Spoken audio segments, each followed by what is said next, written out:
Amém. Glória a Deus. Amém. Glória a Deus.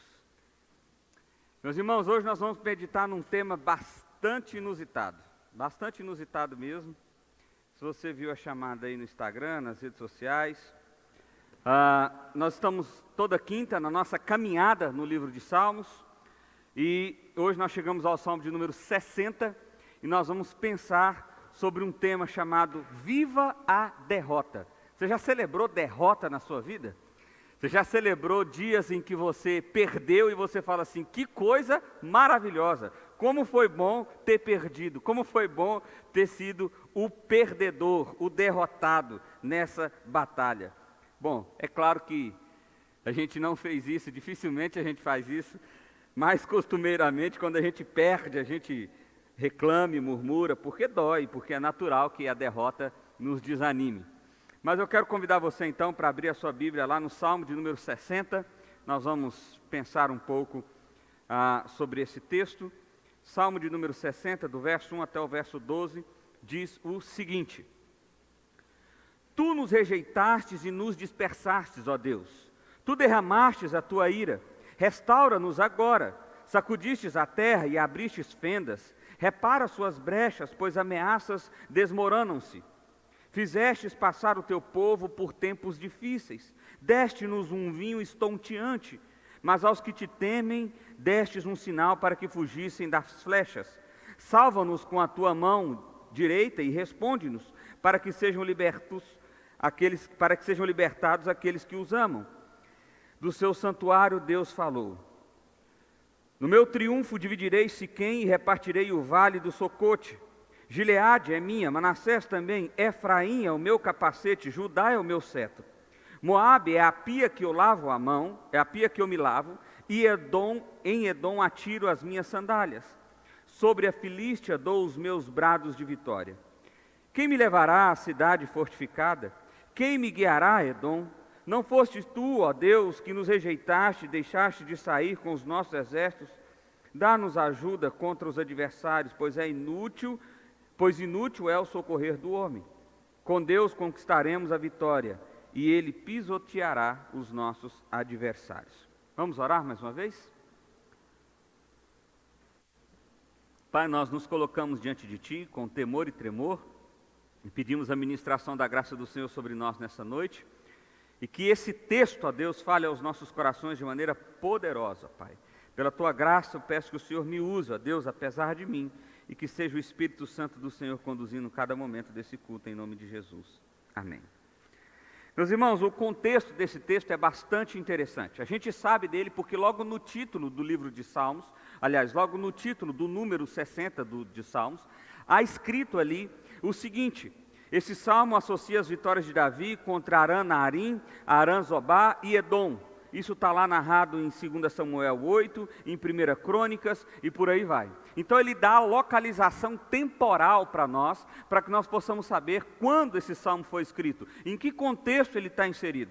E que contexto é esse? Apesar do título do salmo ser um título de vitória, apesar do título de salmo estar mostrando uma possível vitória, a gente leu o salmo agora e o que a gente observou foi que a derrota, a lamento, a dor. E por que isso? Porque, na verdade, Davi tinha ido lutar com o pessoal da Síria, e lá ele estava sendo vitorioso, mas logo ele chegou a mensagem, ou chegou o comunicado de que os Edonitas, Edom estava invadindo pelo lado sul de Israel. Então eles estavam vencendo por aqui, o exército estava concentrado em uma região de Israel, mas estava desguarnecida em outra região, e aí o inimigo aproveitou essa brecha para atacar, e ele atacou e venceu a guerra. Venceu a guerra. Muitos homens foram mortos naquele dia, e Israel se sentiu perdedor. Agora, por que é importante a gente entender isso? Davi estava no auge do seu reinado. Davi estava vencendo todas as batalhas, o território de Israel estava se expandindo de uma forma como nunca antes na história de Israel, aliás, nem antes nem depois.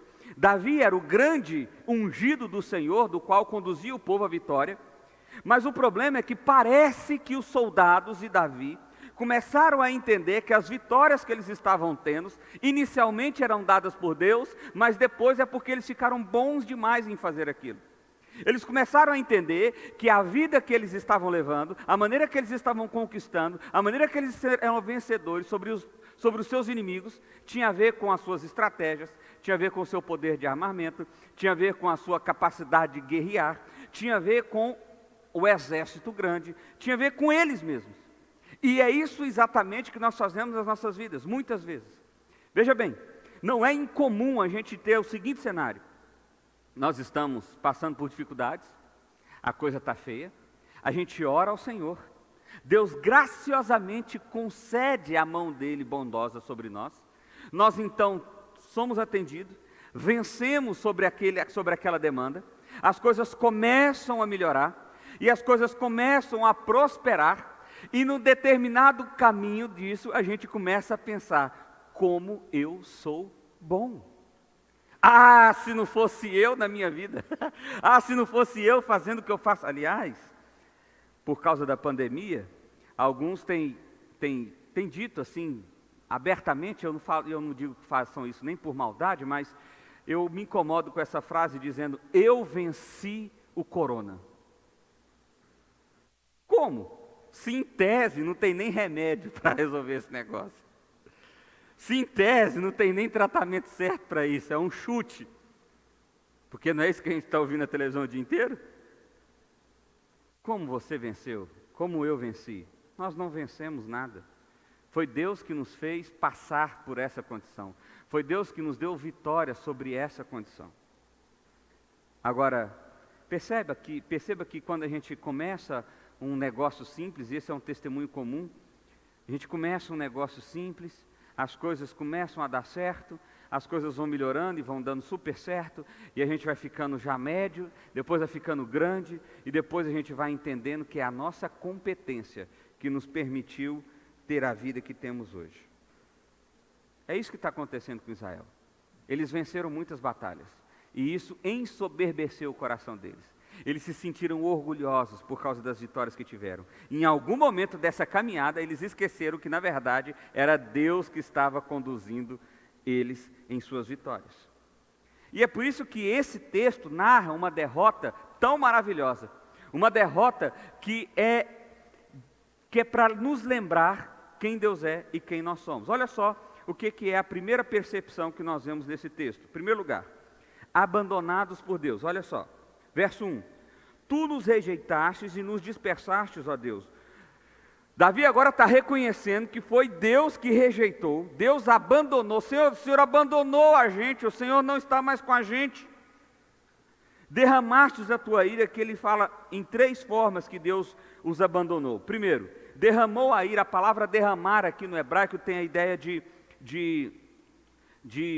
meu Deus, me fugiu a palavra, de transbordar.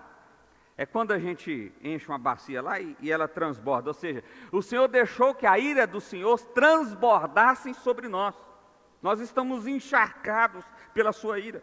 Segundo lugar, no verso 2 diz: sacudistes a terra e abriste-lhes fendas. O Senhor veio como um terremoto, como algo que nós não podemos controlar, como algo que não está mais em nossas mãos. Repara as suas brechas, pois ameaças desmoronam-se. Senhor, nós estamos extremamente vulneráveis. Terceiro lugar, fizeste o teu povo passar por tempos difíceis e deste-nos um vinho estonteante. Sabe o que é vinho estonteante? Vinho que nos deixou bêbados, vinho que nos deixou embriagados. Senhor, olha só o que Davi está dizendo aqui. Senhor, nós somos abandonados. A sensação que nós temos é que nós fomos abandonados pelo Senhor. E por quê? Porque nós perdemos a batalha, nós somos derrotados. Isso traz a seguinte percepção sobre nós: que o Senhor está irado conosco, que o Senhor está agindo para conosco de uma forma que nós não podemos suportar, mas a gente também quer admitir que nós nos sentimos ensoberbecidos, nós ficamos bêbados pelo nosso orgulho. O Senhor nos deu um vinho, o vinho da vitória, e isso nos deixou cambaleando, isso nos deixou desconcentrados, isso nos deixou negligentes. Fala a verdade, meu irmão, se não é exatamente assim que você se sente muitas vezes na sua vida. Vamos lá, Quando é que eu e você procuramos a Deus? Quando é que eu e você rasgamos o nosso coração para Deus? Quando é que eu e você vamos desesperadamente correr na direção do Senhor? Quando?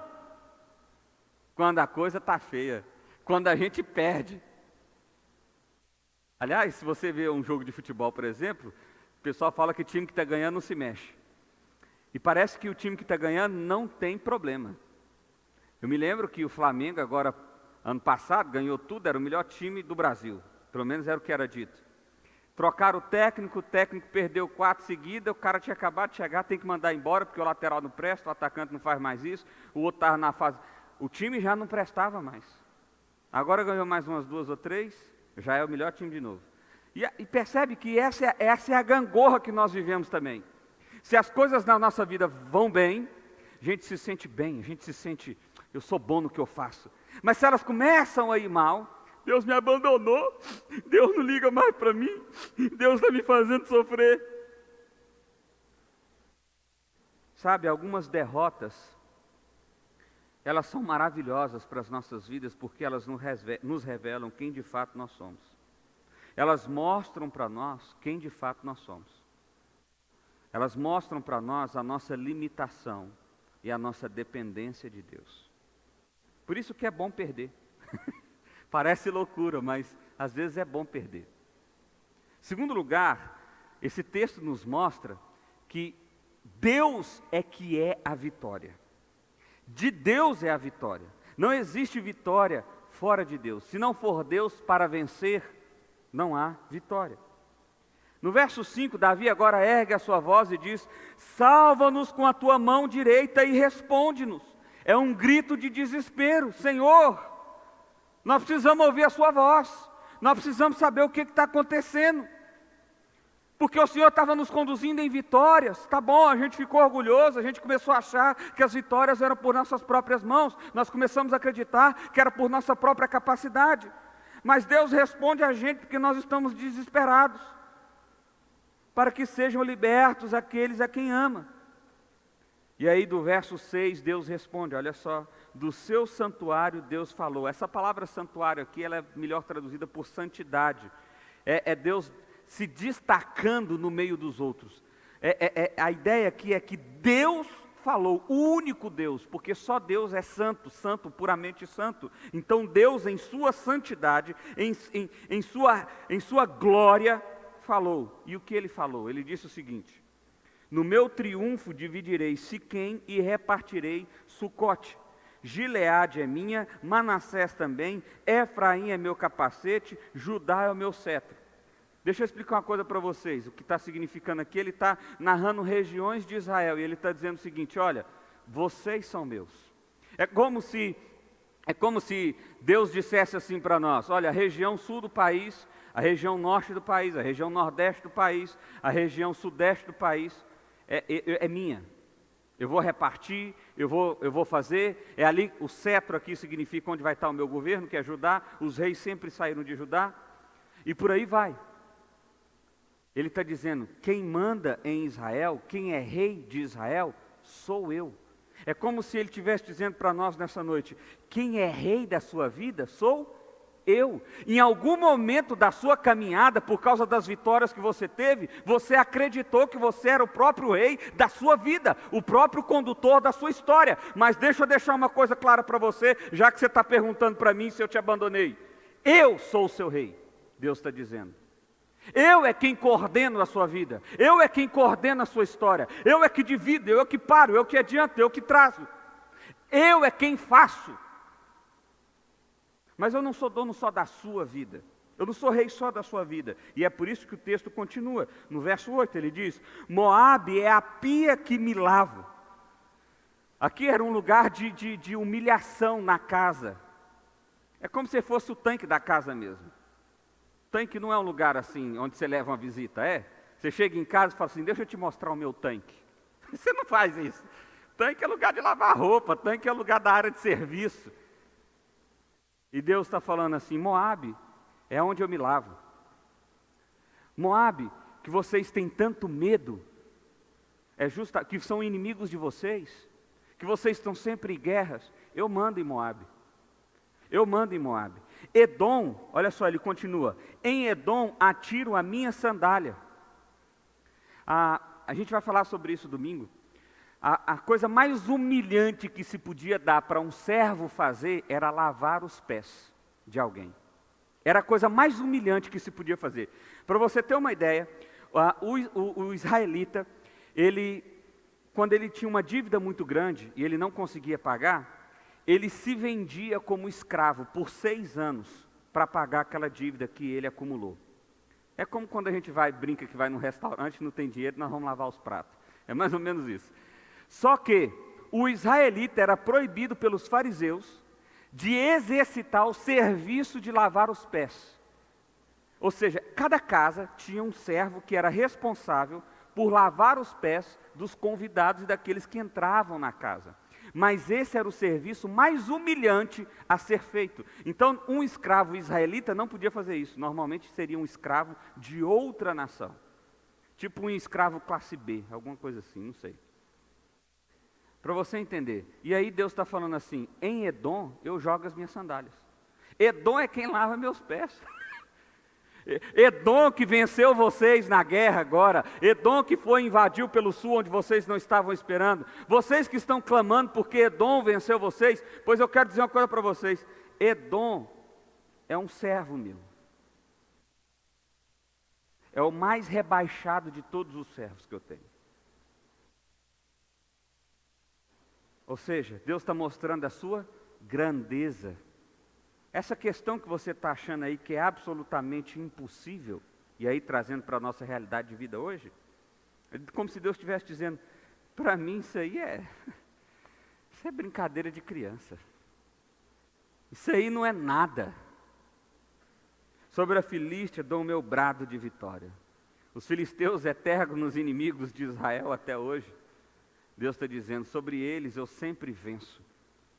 Agora, a pergunta é então, por que Israel, em vários momentos da história, isso narrado no Antigo Testamento, perdeu para essas nações vizinhas algumas guerras? Tantas vezes eles venceram, mas tantas outras eles perderam. Por quê? Se você recorrer à história, o que você vai ver, se você fizer esse comparativo, é que sempre que Israel perdeu, é porque ele lutou com as suas próprias forças. Eles entenderam que eles podiam guerrear, que eles tinham condição, força e capacidade de serem vitoriosos. Eles não consultaram a Deus, eles não queriam saber se Deus estava diante, eles não queriam saber se Deus havia mandado. O que eles queriam saber era vencer as batalhas pela sua própria força. E aí, meu irmão, é que está o segredo.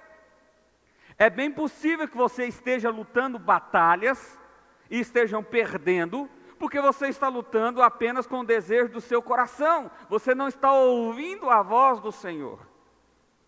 Você não está sendo guiado pela voz do Senhor. Você está sendo guiado apenas pelo seu orgulho, pelo seu desejo, pela sua vontade de se fazer rei da sua própria vida. E para o seu bem, Deus vai permitir que você seja derrotado. Para que você seja despertado, acordado, e você pense: eita, eu esqueci que meu rei é Deus. Eu esqueci que eu devia seguir a voz dele. Eu esqueci que eu devia andar na direção que ele aponta.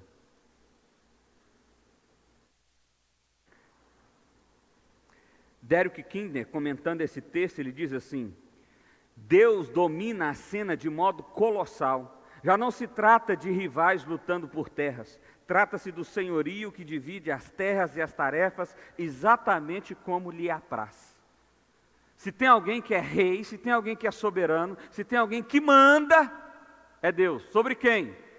Sobre a minha e a sua vida, mas sobre a vida dos nossos inimigos também. Sobre o meu e o seu território, mas sobre todos os outros também. E nós esquecemos disso muitas vezes. Agora, Davi ouve a mensagem de Deus, Davi vê Deus falando, mas ele ainda está com uns questionamentos, parece que não está claro para ele ainda o que de fato Deus está querendo dizer. Ele diz o seguinte, olha só, terceiro lugar: quem me dera a cidade Quem me levará à cidade fortificada? Quem me guiará a Edom? Não foste tu, ó Deus, que nos rejeitastes e deixaste de sair com os nossos exércitos? Uai, Deus, você está falando para nós que nós vamos ter a vitória. Você está falando para nós que nós vamos conseguir vencer. Você está falando para nós que você que vence. Mas nós estamos perdendo. Será que você não viu o que eu acabei de dizer? Nós estamos perdendo. Quem é que vai com Edom para nós? Você diz que Edom é onde você joga as sandálias. Mas quem que vai nos guiar por essa cidade? Quem que nos vai fazer vitoriosos? Quem? Esse é o questionamento. Essa é a pergunta.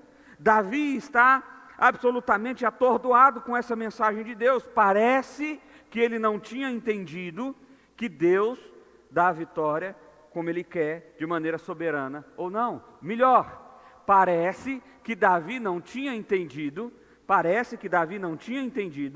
porque ele havia perdido, porque ele havia sido derrotado.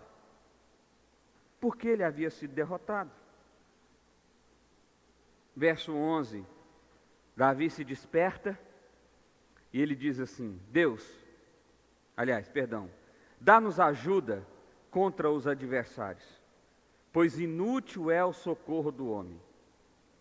Com Deus conquistaremos a vitória e Ele pisoteará os nossos adversários. Agora ele declara uma atitude de dependência. Deus, nos ajuda então. Eu entendi. Eu estou guiando a minha vida conforme o meu querer. Eu estou guiando a minha vida conforme a minha vontade. Eu estou entrando em batalha só para mostrar que eu posso vencer. Eu estou entrando em guerra só para mostrar que eu sou o rei da minha própria vida, que eu sou dono da minha própria história. E Deus, eu quero te pedir socorro. Meu irmão, não sei se você já entendeu aqui a ideia da coisa.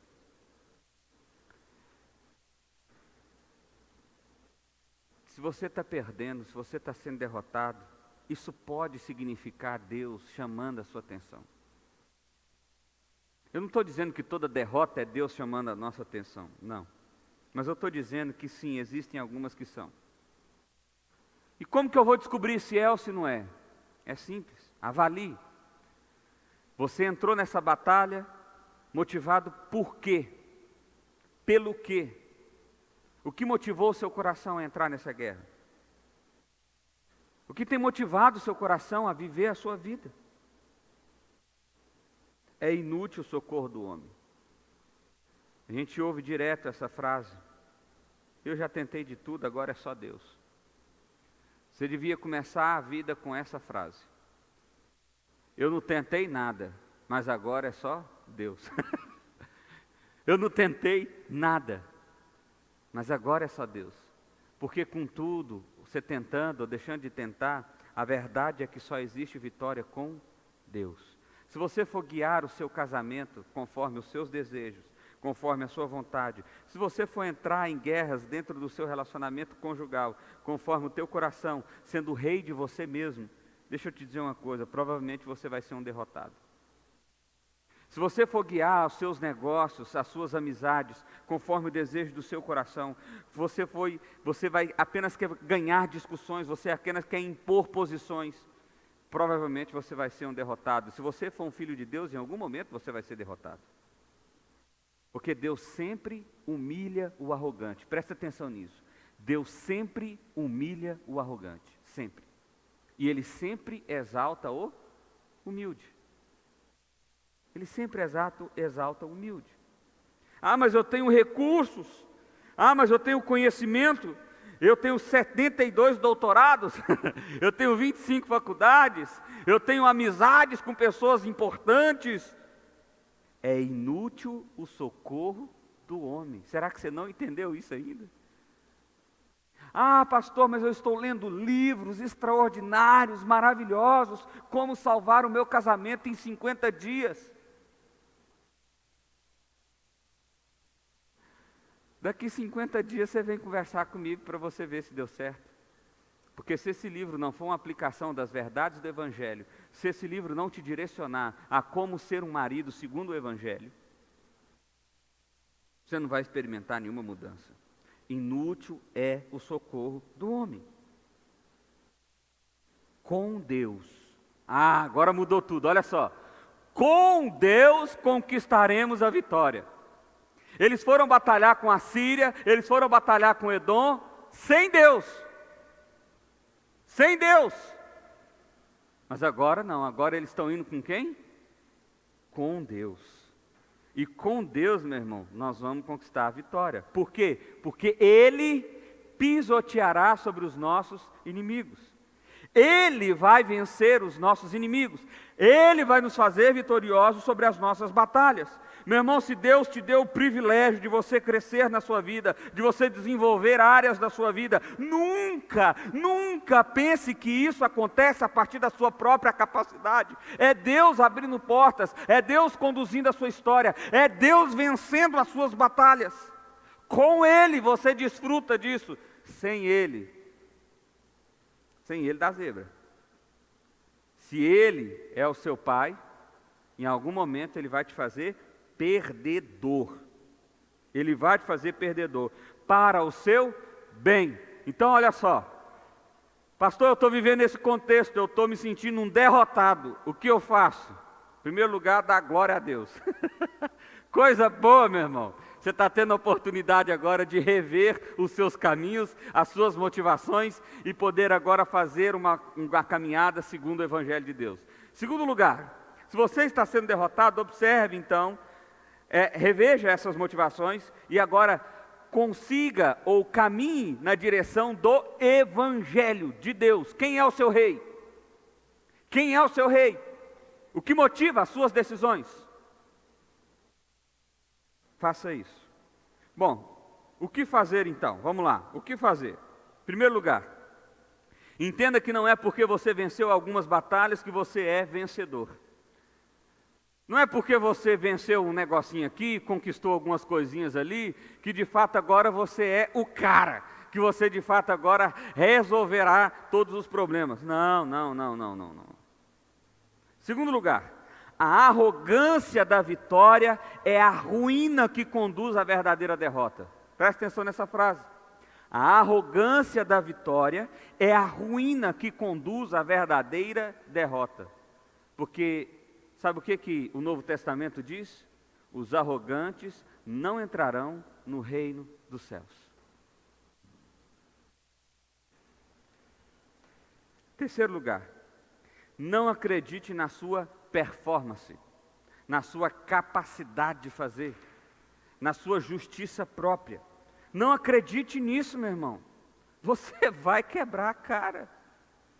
Quarto lugar, a derrota nos ajuda, pois nos faz perceber a necessidade de Deus. Por isso que a derrota não é uma coisa ruim, necessariamente falando. É claro, ela provoca dor, mas talvez ela te dá a oportunidade de recomeçar do jeito certo. Talvez ela te dá a oportunidade de você caminhar agora na direção certa. Pastor, deu tudo errado na minha vida. Meus negócios deu errado, meu casamento deu errado, perdi amigos na estrada e eu estou perdido. Então se reencontra, recomeça. Começa do zero, mas agora com uma perspectiva diferente. Porque às vezes você foi guiando a sua vida até aqui a partir das suas próprias capacidades, a partir de você mesmo, acreditando na sua performance, na sua justiça própria. Começa de novo agora com Deus, em Deus, sendo guiado pelos passos que Ele lhe apontar, na direção que Ele lhe apontar, na estrada que Ele pavimentou, seguindo exatamente aquilo que Deus disse. Que Ele seja o rei da sua vida e jamais você seja o rei da sua própria vida. Se foi derrota que você tem experimentado até aqui, então às vezes é uma oportunidade de você recomeçar. E veja bem, essa não é uma palavra para dizer para você, Pastor, então agora descobri a fórmula do mundo. Quer dizer então que agora todas as vezes que eu caminhar conforme o Evangelho de Jesus, seguindo a direção do Senhor, eu vou ser vitorioso sobre todas as demandas da minha vida? Não, meu irmão, não estou falando isso não. De jeito nenhum.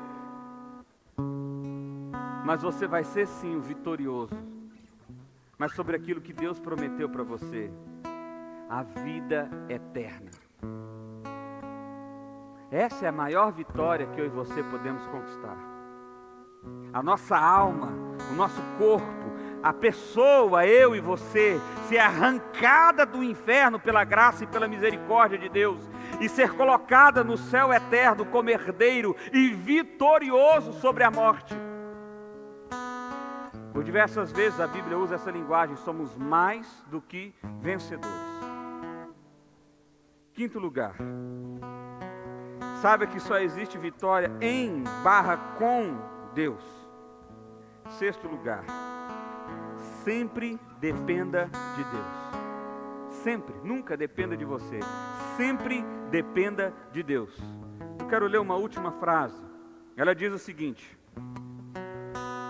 o homem sempre está em busca de mérito próprio, buscando enaltecer sua performance, sua justiça própria e assim por diante.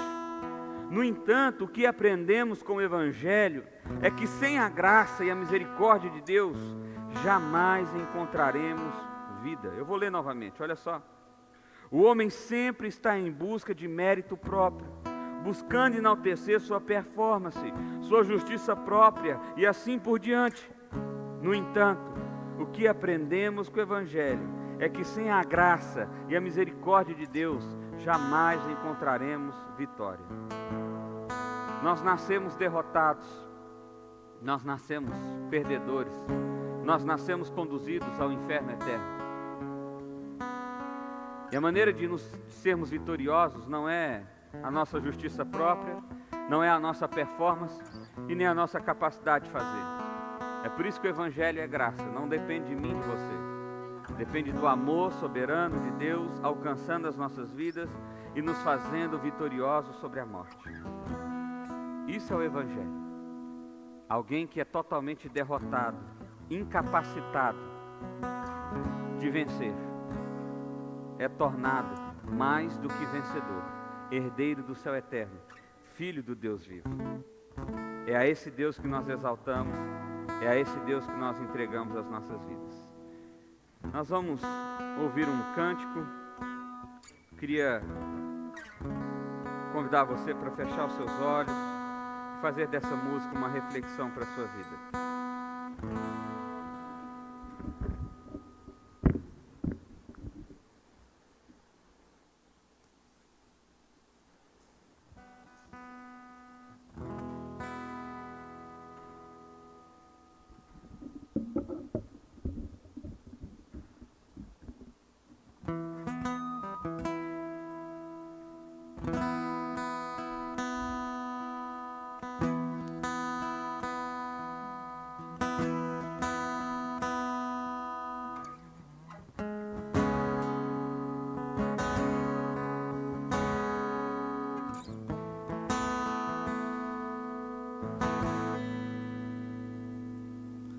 Lutamos com armas de fé e nada irá resistir enquanto adoramos.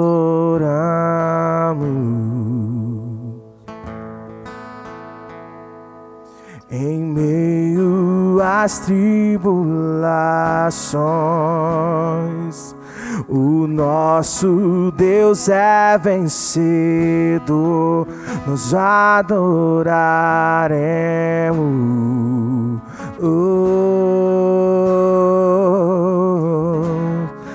Vitorioso és, na tempestade estás, teu nome infalível é, os reinos vêm e vão, teu trono acima está, teu nome imutável é.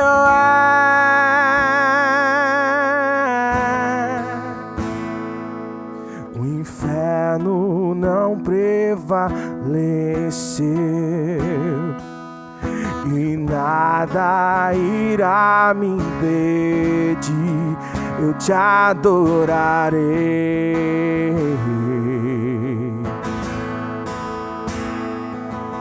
Muralhas irão tremecer, cadeias irão se romper, enquanto adoramos.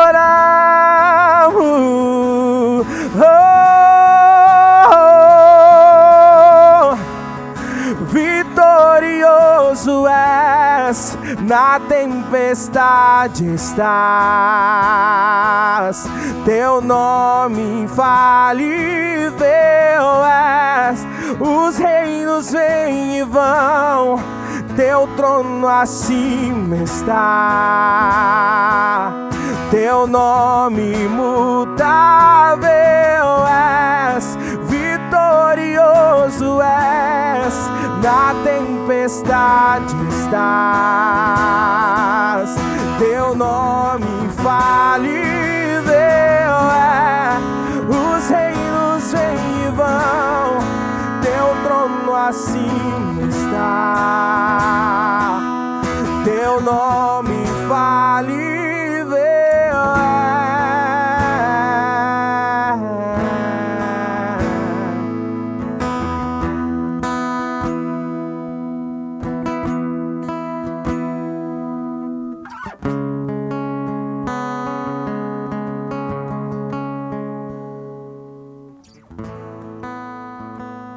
Pai, nós